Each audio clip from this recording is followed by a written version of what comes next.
economic development plan that we submitted at the end of last year. That's been approved by OKRA. And so I've got some contracts here. One's for SDG, and Scott Burgess is here. Again, this is like the Kunot one. The grant agreement's going out. It hasn't been fully executed. So by signing this, it is at your own risk. But I've talked to Scott, and they're not going to do any work until that grant agreement is fully executed. So we need to get these signed so that we can move forward with the ADA project. But you know, we're not going to do anything until that grant agreement is fully executed. I don't know. Have you received that yet from Oakland? Okay. But so it's just signing it today. Like I said, we didn't start anything until that grant agreement is fully executed. So I just need a motion. Okay, you know how on Kunot we had the same issue when the grant agreement wasn't fully executed, and she told you that if you, for whatever reason, the grant agreement did not become fully executed, you could basically cancel the agreement, and there would be no cost or no charge for doing that. And I've talked to Scott, correct me, but that's the... Sure, the contract, I'm just here so that we can get it signed so that when it goes, it goes. But the contract, you have three protections. One, the contract says that we get paid according to OPRA. If you don't get paid from OPRA, we don't get paid from you. Secondly, there's of course a 30-day out. And then thirdly, I just simply won't start till it says I take my orders from Denise, and I simply won't start until she tells me to start. So this is just a way that we don't waste, because the clock starts on it once they approve it. And so this is just a way to save time once it happens. No problem. Okay. And the other issue there is this one has to be in our contract for us to move forward on the ADA, so that's why we're. But you know, we haven't had any issues with these. Entertaining motion to recess. So, Yep. So moved. Second. the final thing, Denise with the economic development plan wanted one of the commissioners to be appointed. We would love for the commissioner to either have a commissioner or an appointee from the commissioner's board that will serve on the oversight committee for this economic development plan. When we did the comp plan a couple of years ago, we started out with a commissioner but lost him after the election. And the important part of this is no matter what we do through that economic development plan, if we get to the end of it and the commissioners are not do not like what the result is, we've wasted our time. So this is your project. This is something that we really would love to see someone actively involved on. Well, you want to be on that? Yeah. Okay. Realize I'll just be on it for a year. We hope to be done within 6 months. So we are hoping to be done by September. And those will just be monthly meetings. I'll get with you on the time. Thank you. Thank you. And that's all I have. Thank you. Yeah, I'll second motion on that. Update from county attorney. Construction quote packet on the armory windows. Everybody seen that? Yeah, I've got the land here. We had a copy of it given to us in my mayor's report. Month ago or something. Last Friday, wasn't it? Or Well, Friday no, night. that's longer than that. 19th. It was before that, but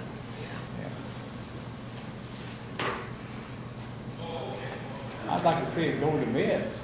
Well, it may need Not- to. I think what you've got is basically a bid document to put together to send out, and I'd be glad to send that out as we did last time and solicit other bids and all. If that's what you'd like to do, that's what we should do. I'd make a motion to send it out for bid, and see what's gonna happen. I just hope it's a little under the estimate here, on here. But I'd like to know how many windows they're wanting to replace or what all they're doing. Do you know, Sam? Yes, on the north and south end of the building, as you see, there's 3 different sections of windows. Just the center section of window is going to be replaced with the window. The other 2 sides are going to be framed up on the inside. The west end of windows on the west end of the building are going to be completely removed and sealed up. And I believe still on the north and south side, you have 2 sections of 3 bay windows.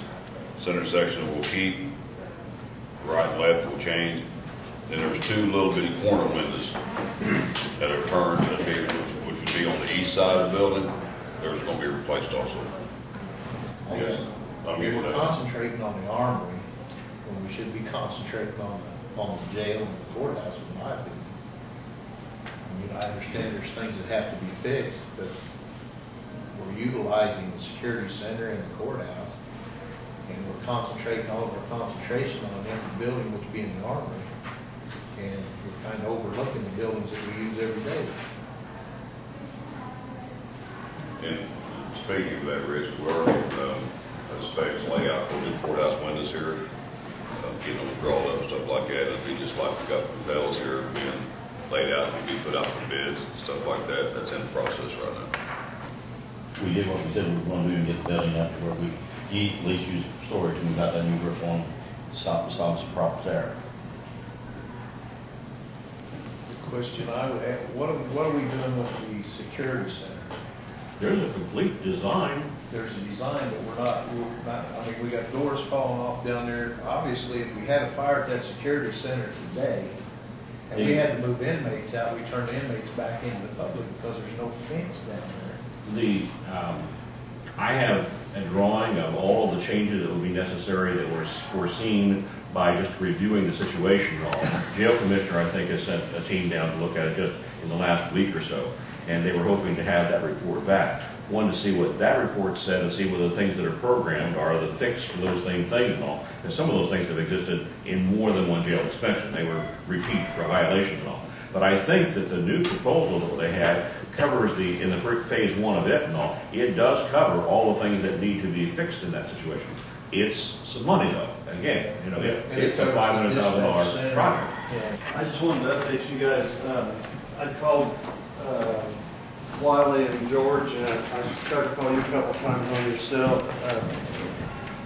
The engine on the medic truck went sour on us, and I got looking for another replacement vehicle, and I located a Tahoe with the response package on it, so that there was a lot of controversy over just using plain vehicles for response vehicles. I was able to get it for a really good price, it's a government price. So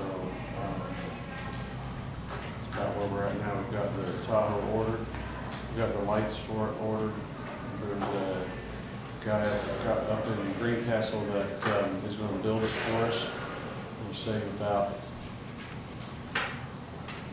I'm guessing, around $8,000 off of what it would cost to get it built in a regular shop. We were looking at one, had one spec'd out in New Jersey, and we're going to end up saving about $8,000 with this guy. This guy does it for state Indiana. He does it for, he's got, so he had 7 of them. We had to build for Plainfield Fire. Bill Music. Yeah. So it's not like it's just going in somebody's garage to be built. He's going to do it right. So it's a slide-in unit in the back of it. Regularly about, it was $56.95 for the slide-in unit. We found one that was a demonstrator. Never been in a vehicle other than just taking around to show it. I mean, never really used. We're getting it for $39.95. So, really saving a lot of money. Bloomington just got through building one of these, and they spent $90,000 on it. For about $45,000. They've got a Suburban versus Tahoe, but still, they put quite a bit of money into theirs. We're going to be down around 45, maybe less. And you do have funds to pay for that. We have funds to pay for it. You got it.